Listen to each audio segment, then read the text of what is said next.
Happy Wednesday. We're in the green binder today, and that means it's time for more progress with the Happy Hallowealth Savings Challenge book, as well as putting down some more stickers in the Paint by Sticker book and sharing more of my story about how I got into debt, dug myself out, and built myself into a solid financial position that I'm in today. Are you ready? Let's go.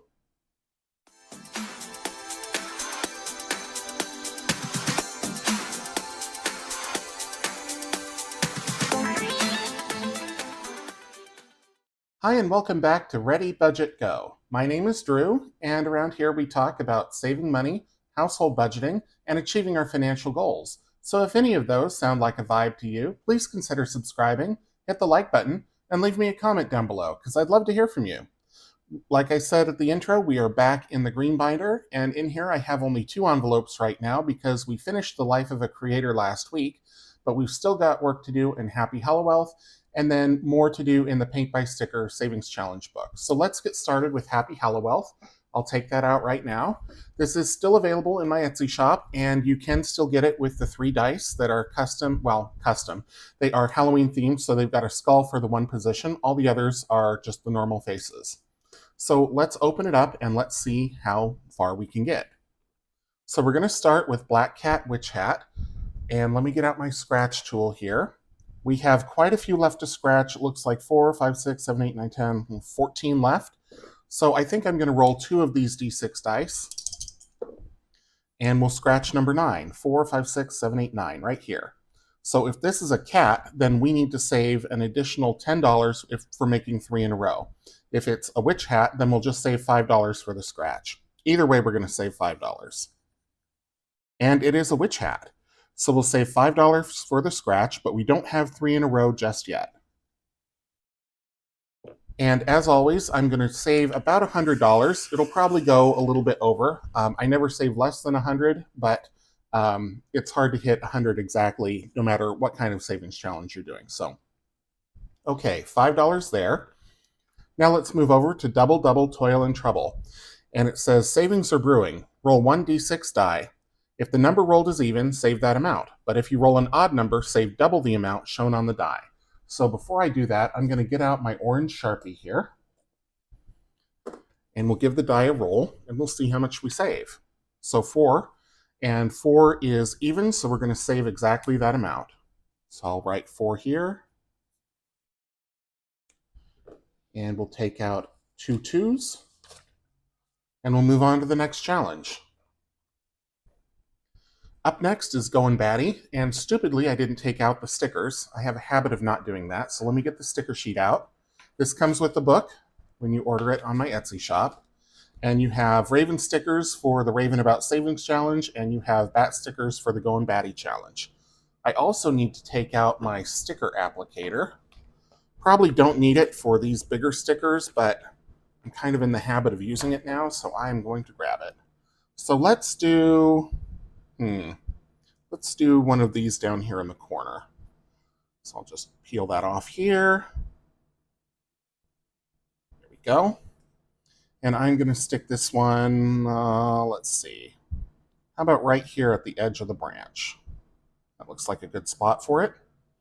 And in Going Batty, you save $5 for each sticker. There's 20 bat stickers altogether, so by the time you finish, you'll have saved $100 for this challenge. So I'll put down a 5 and take a 10. As always, I'm using Play Money because I move money from my checking account directly to my high yield savings for all of the challenges that I do each week. Up next, Graveyard Shift. This is a scratch and save challenge. We've got 2, 4, 7, 9, 10 left. So let's take 2d6 dice. We've got 9. So 9 will be right here. And we're going to save $11 for this challenge. Clean this up. And let's see. I think I'm going to put back 14 and take out 25, because 14 plus 11 is 25. So we're already a quarter of the way to our goal. Let's move on to the next challenge. The Haunted House Heist. And there's only 5 left, so I'm going to roll 1d6 die. Number 3, 1, 2, 3. So this will save $75. The numbers, therefore, are a little bit higher. but not this time. We're just going to save $3. Okay. So we'll clean this up. And we'll get out a 2 and a 1 for $3, and we'll move on to the next challenge. Up next is Mummy Money. This is another roll and save challenge. And you need a d6, and then it says for each row you must first obtain embalming fluid by rolling a 1 or a 2, then bandages by rolling a 3 or a 4, and finally a sarcophagus by rolling a 5 or a 6. You must go in order. For every correct roll, save the amount on the die. For every bad roll, save another $1. So let's give it a roll, and let's see how we do. We're looking for a 1 or a 2. We got a 2 right off the bat. So we're going to circle the 2. No bad rolls yet. Now we're looking for a 3 or a 4 for our bandages. We got a 6, so that's 1 bad roll. And there's a 4. So we'll circle the 4. And we'll mark a 1 here because we got 1 bad roll. Now let's roll for a 5 or a 6 for the sarcophagus, and we got a 5 right off the bat. So that's great. Only 1 bad roll on the whole game. So let's add everything up. We've got 5 plus 4 is 9, plus 1 is 10, plus 2 is 12. So we're going to save $12 for this one. I did really poorly on the first one, but ever since then I've been doing okay. So let's grab, let's see. I'll put 3 back, and I'll grab 15. 2, 1. Actually, I'll put 8 back and grab a 20. Okay. Next challenge is Punkin' Chunkin'. This is a scratch and save challenge. This one is a lower budget challenge, except for that catapult's worth $10. So there are exploded pumpkins, there are jack-o'-lanterns, and there are whole pumpkins, and each has a different amount. So let's roll a couple d6s. Number 7, 1, 2, 3, 4, 5, 6, 7. So we'll go right down here in the lower left corner, and we'll see what kind of pumpkin's here, and then we'll save accordingly. So we've got a jack-o'-lantern, and the jack-o'-lanterns are $3. So let me clean this up. And I will take out $3, 2, 3. And let's go on to the next challenge. Up next is Raving About Saving. This is the other sticker challenge. And the way that I play sticker challenges is I always go in order from highest to lowest. So our next highest is a 12. So I'm going to separate this sticker here and pull it off. And this Raven looks like, let's put that one, let's do it over here. So $12 for that Raven. So I'm going to take 3 back and grab 15. 5 and a 10. And actually, I'm going to exchange the 2 20s and a 10 for a 50. Okay, so $55. So we're more than halfway to our goal, but we're already on challenge number 8. So when we get to the end of the book, I'll go back to the start and start over until we get to $100. Okay, now we're on Roll the Bones. And it says it's time to test your luck. Roll 3 d6 dice and save $1 for each throw until you roll either a 7 or a 13. Record your results on the opposite page. If you roll a 7 or a 13 on the first roll, save $5. Give it a go and scare up some savings. So we need all 3 of the spooky d6 dice, and let's see how we do. So we've got 15, so that's 1 bad roll. Now we've got 14, so that's 2 bad rolls. We've got 5, that's our 3rd bad roll. And we've got 10, that's 4. And we've got 7, so we got it on the 5th roll, so we're going to save $5 because we had to roll 5 times to score the 7. So I'm going to take 5 back and put in a 10. Set these to the side, and we'll move on to the next challenge. Next up is Surf the Webs, and we're just going in order here, and the next spot that we need to save is $4. So I'm going to cross that off, and I am going to grab out 2 $2 bills. Okay, and we'll move right along to the next challenge. Next up is Trick or Treat, and if you scratch a piece of candy, you save $1. If you scratch poison, then you have to roll a d6 die and save double whatever you roll. And so far, I've got nothing but poison. So I'm going to roll all 3 of these, and that'll tell me which one to scratch. So we have got 9, 1, 2, 3, 4, 5, 6, 7, 8, 9. Please be a piece of candy. Have mercy. And it is. We've got candy. Okay, good. So we only have to save $1 for this challenge this time around.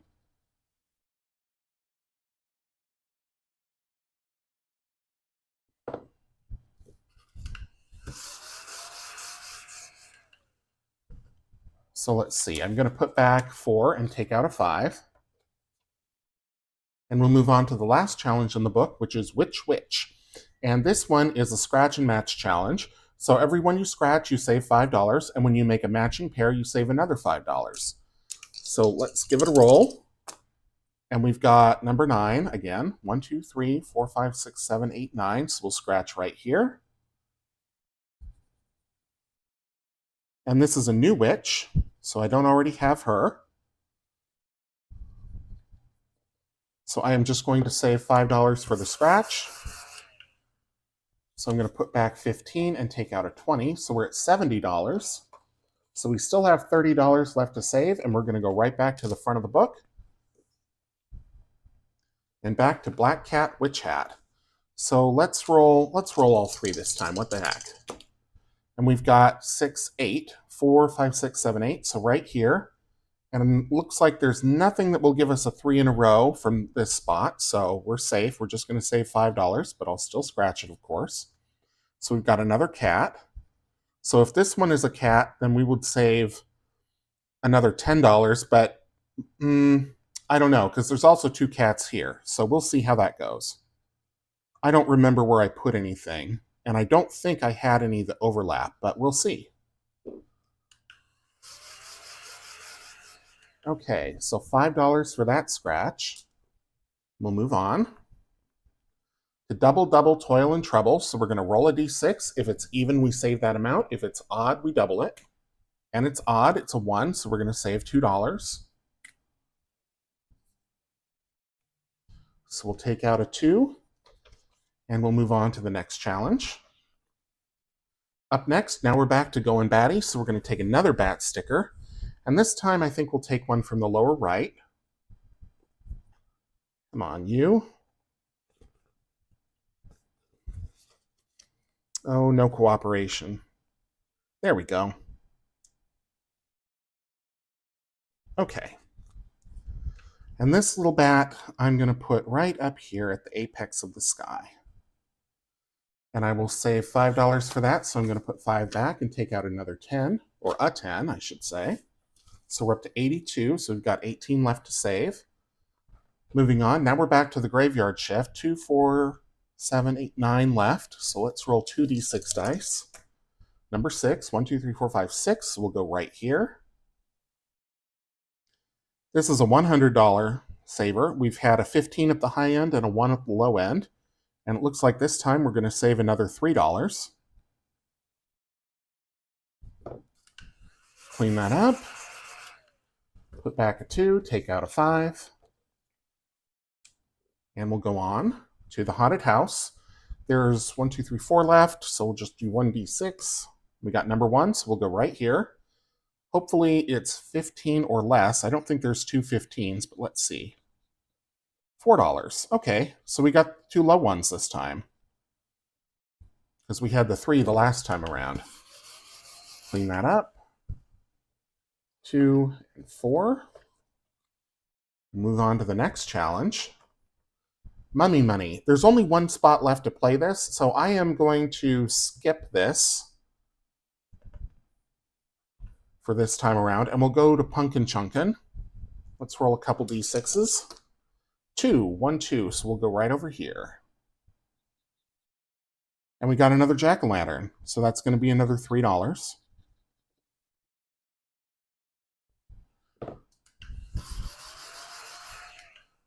So let's see. We'll take back 17. Whoops. 10, 15, 17, and we'll put in a 20. So we're at $92, so we have $8 left to save. Now we're at Raving About Savin', and if we have an $8, I will save that. We don't, but we have a 9, a 10, and an 11. So I'm going to keep with my strategy and I am going to do the 11. That means we'll be over, but we were going to be over no matter what. So instead of being $1 over, we'll be $3 over. $1 over if I'd picked the 9. So let's see. I think this one's going to be another one on the ground. Look right here. Looks like a good spot for him or her. So let me put back, let's see, let's put back 90. 70, 90 plus 11 is 101. So we've got $103 going into Happy Hallowealth for the week. I'm not going to mark my page on Roll the Bones. I will just start over at the beginning again next week. So that is it for the book. Let's bring out the binder. And I will condense the envelope if need be. So what have we got? We've got 100, 200, 300, 400, 10, 12, and 13. So doing great. The goal is, or my goal is to finish the book by Halloween. So I will just continue putting $100 in each week. If we get to the end of October and I need to do some catching up to finish the book by Halloween, I will for sure do that. But that is it for this week for this challenge. Before I start on the sticker book, I am going to put in the amount for this week because I am going to be saving another $100. And I don't know why I wrote in 50 for last week because that should have been 100. So I'm going to wipe this away. I'm putting in 50 stickers each week, and each sticker I have said is $2. So it gets confusing, I suppose. So last week was $100. And that brought me up to 476 from that book.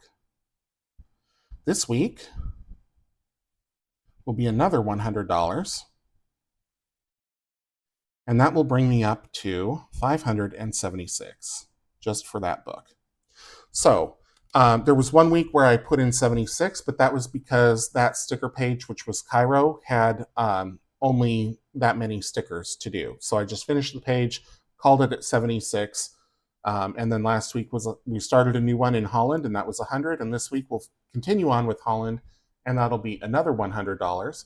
And I'll get started with that here in just one moment. Okay, we're back in the sticker book, and I'm going to put down about 50 stickers this week. I saved $2 per sticker, so I'm going to save $100 this week for this challenge. When we left off last week, we were in 2017, and I was digging out of debt. I had about $20,000 left. I was working 2 jobs. I had my regular full-time job, and then in the evenings and on weekends, I was doing transcription. Being in debt is really terrifying, and if you've been there, then you know. You know the anxiety, the stress, the worry, all of the terrible emotions that go along with it. But I'll tell you from my experience, another thing that's terrifying is nearing being debt-free and being newly debt-free. And there's 2 reasons for that. First reason is that when you're debt-free, when you've made it, when you've dug yourself out of the hole, you no longer have that purpose or that goal or that drive where every month you're just shoving as much money as you can toward your creditors to pay off your debts. So now suddenly they're all gone. They're not expecting anything more out of you. And you have this money, and it's like, okay, well, now what do I do? So whereas before you knew where that money was going, you knew it was going to your creditors to pay them back. But now it's just sitting in your checking account. And every week, every 2 weeks, every month, however often you get paid, there's more coming in. And it made me nervous because I thought, okay, I don't know what to do with this money. And also, the debt could come back because it already happened once before. When my mom died, her life insurance settlement or payout paid off all my debts and left me with about $12,000. And in 2 years, I had spent the $12,000 as well as tens of thousands of dollars more on credit, and I was right back to where I started in terms of the debt and nothing to show for it. So around this time, I moved again to be closer to work. The place where I was before, I liked living there, but it was really far from work. It was a long commute. The place that I moved to was a bedroom community, so the sidewalks rolled up at 6 o'clock, and that's on a Friday. I mean, it was just dead in the evenings, and that was fine. I knew that going in. I started borrowing books from the library because I thought I need to get a grip on what money is and what to do with it now that I don't have to give it to anybody else. And I figured that published authors would be a more trusted source than somebody that you just find on the internet because they've been vetted essentially, right? The publisher had to say yes, their agent had to say yes, the editor had to say yes. All these people had to put their reputation behind publishing this book, whatever this book is. So there was more of an investment than for someone who just picks up a camera and starts recording a YouTube video about finances. Which is not to say that YouTubers are writ large unqualified, because there's many competent, qualified people who are on YouTube. But again, this is 7 years ago. And the other thing that I'll say is old media, television, radio, published books, there's gatekeepers there. And those gatekeepers are there for a reason. And they hold back a lot of the nonsense. Not all of it. I mean, there were books that I read that I knew there were things that were presented as facts that I knew were not so. And there was also a lot of opinion that was masqueraded as fact. So you still have to be careful. You still have to understand what you're reading and know the author and decide whether you're going to trust that person or not.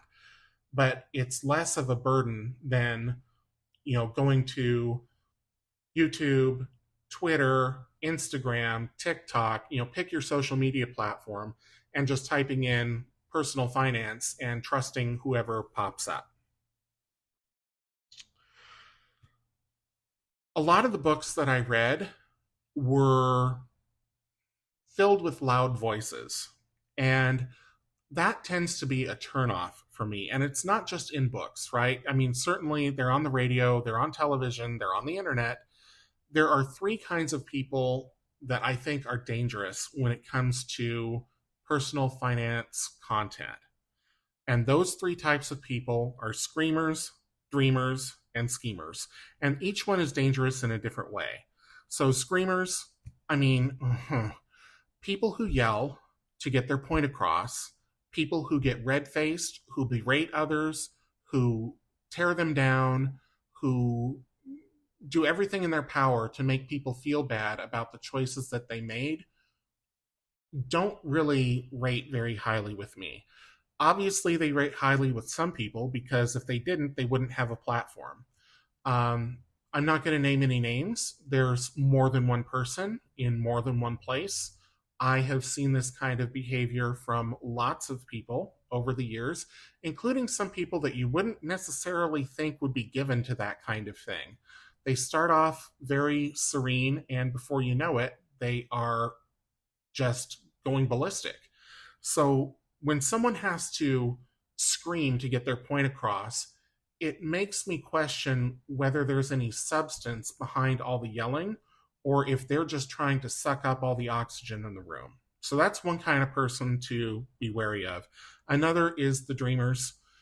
These are people who tend to give very vague, very airy-fairy, intangible advice around money. How do you feel about money? If you've got a problem with money, it's your fault. You don't believe in yourself, and that's why you are poor or broke or, in some kind of financial trouble. Those people are dangerous because, to me, they're just unhelpful, right? I mean, if you are in debt, there could be any number of reasons why you got there. Not because you feel bad about yourself or you lack confidence or you don't try or, what have you. When I got into debt, it was because I needed a way to pay for college. I was trying to better myself. And then here came the recession, and then here came all this illness. And so the deck was stacked against me from the get go. If we lived in a country where higher education was free or subsidized, then I would have had an entirely different outcome. I truly believe that to my core. But we live in the country we live in, and it's wonderful despite all its flaws. I love this country, but I got in debt not because I was lazy or lacked self confidence or, what have you. So dreamers don't really do anything for me either. And then, of course, you've got the schemers, right? And some of them are pretty obvious. I think people know when they're getting a very greasy delivery that they're being sold something that is not really good for them. But some of them are downright dangerous because they don't have that kind of slick attitude. Some of them, look like you and me. And those folks you really have to watch out for. You really have to know your stuff. And if you don't know, do research before making a decision. And all of those people have books in the library. I mean, well, not all of those people, but you find books in the library from those three types. Like I say, in general, I feel like the library is a more trustworthy source just because of the gatekeepers. But there's also a lot of people out there who are giving a lot of really bad advice, and so always be vigilant. To that end, after I had pretty much exhausted the library's collection of personal finance books, I decided I was going to enroll in classes at UCLA. And they have a program there called Personal Finance Education or Personal Finance Professional, one of those. And so that's the program that I enrolled in. This is through UCLA Extension. So you pay a fee for the class. You don't pay tuition, which means it costs the same whether you live in California or New York or Florida or wherever. At the time that I was taking classes, they were about $650 each. So it would probably be significantly more than that now, probably around $900, maybe even $1,000 each. But I'll tell you, it was some of the best money that I ever spent. I wanted agency over my own future. And what I got out of it was not just the book knowledge about investing, insurance, estate planning, retirement planning, all of the things they teach you, but it was also interesting to see how my classmates uh, interacted with the material and how they thought about all of these different things that we were learning. A lot of the people, well, the majority of the people in that program are people who are in the financial industry. They work for banks, they work for credit unions, they work for insurance agencies, what have you. So they are there for their professional development. Whereas I was just an interloper looking to bolster my own knowledge so that I wouldn't have to rely on people like them for financial guidance. And I'm so glad that I did.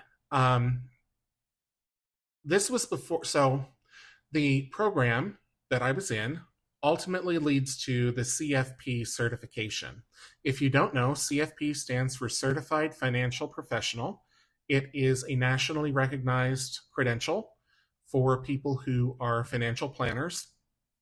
And currently, the CFP has a fiduciary pledge as a condition of getting your certification.